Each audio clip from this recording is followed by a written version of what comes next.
যাদেরকে দাফন করা হয় না এদের কবর আযাব হয় কোথায়?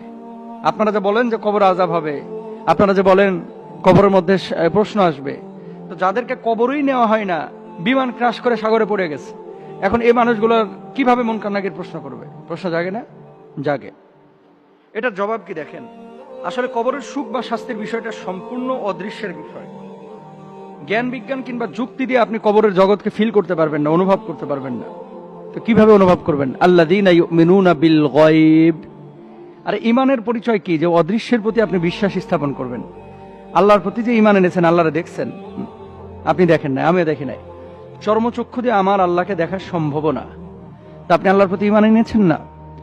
বাতাস আপনি দেখেছেন, ধরা যায়, ছোঁয়া যায়, বিশ্বাস করেন না যে বাতাস বলে কিছু আছে। সূর্যের আলো দেখতে পাচ্ছেন, ধরতে পাচ্ছেন না, ফিল করতে পারতেছেন, অনুভব করতে পারতেছেন, কিন্তু আকার আকৃতি দিয়ে বুঝতে পারতেছেন না। কবরের জিন্দেগির যে বিষয়টা, এই বিষয়টা হচ্ছে টোটালি একটা অদৃশ্যের বিষয়। ইসলামী শরিয়ায় মানুষ মারা যাওয়ার পরে যে বিষয়টি বলা হয়েছে যে তার রূহটা আসলে কবরে থাকে না, তার রূহটা দুনিয়াতেও থাকে না। তার রূহটা থাকে কোথায়? তার রূহটা চলে যায় হচ্ছে আলামে বারজাখে, হয় ইল্লিয়িনে যাবে অথবা সিজ্জিনে যাবে। এই দুইটা জায়গার যে কোনো এক জায়গায় যাবে। জাহান্নামী হলে এক পরিবেশে যাবে, জান্নাতি হলে আরেক পরিবেশে যাবে। মানুষের মূলত আযাব বা প্রশ্নের বিষয়টা হচ্ছে তার রুহের সাথে, তার বডির সাথে না। দেখেন, এই বডিটা ততক্ষণ পর্যন্ত দাম আছে, মূল্য আছে, যতক্ষণ পর্যন্ত রুহ নামক পাখিটা আপনার এই বডি নামক খাঁচার মধ্যে আছে। যেদিন আপনার রুহটা বডি থেকে আলাদা হয়ে যাবে, সেদিন এই বডিতে আঘাত করলে ব্যথা পাবেন না। প্রমাণ নেন, আরেকটু সহজ করে বলি। অপারেশনের সময় ডাক্তাররা যে কাটাছেড়া করে, ইনজেকশন দিয়ে ওই জায়গাটাকে অবশ করে, এরপরে কাইটে চুরমার করে ফেলাইতেছে, আপনি টেরও পাচ্ছেন না।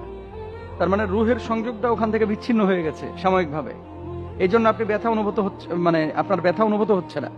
তো আল্লাহ সুবহানাহু ওয়া তাআলা কবরের জিন্দেগির যে সিচুয়েশনটা, পরীক্ষা, প্রশ্ন, মুনকার নাকিরের আশা, কবর আযাব, এটা মূলত অদৃশ্যের বিষয় এবং এটা আলামে বারজাখের বিষয়, যেখানে আপনার রুহটা যায়, সেই রুহের সাথে সম্পৃক্ত একটা বিষয়। তাহলে এখন হিন্দু যদি মারা যায়, সেও তো আল্লাহর কাছে প্রশ্নের সম্মুখীন হবে। খ্রিস্টান যদি মারা যায়, সেও হবে। বিমান ক্র্যাশ করে কেউ যদি সাগরে পড়ে মারা যায়, সেও হবে। তো তার রূহটা কোথায় যায়? আল্লাহর কাছে ফিরে যায়। আল্লাহর কাছে ফিরে যায়। আল্লাহ বলছেন না যে মিনহা খলাকনাকুম ওয়া ফিহা নুঈদুকুম ওয়া মিনহা নুখরিজুকুম তারাতান উখরা। তো আল্লাহর কাছে যখন যাবে, ওই রূহের উপরে অত্যাচার হবে, ওই রূহের উপরে জুলুম, আযাব হবে, ওই রূহের উপরে শাস্তি হবে, ওই রূহকে প্রশ্ন করা হবে, ওই রূহের আপনার যে পরিবেশ থাকবে, সিচুয়েশন বা যে মাকান থাকবে, সেখানে তাকে সে প্রশ্নগুলো করা হবে।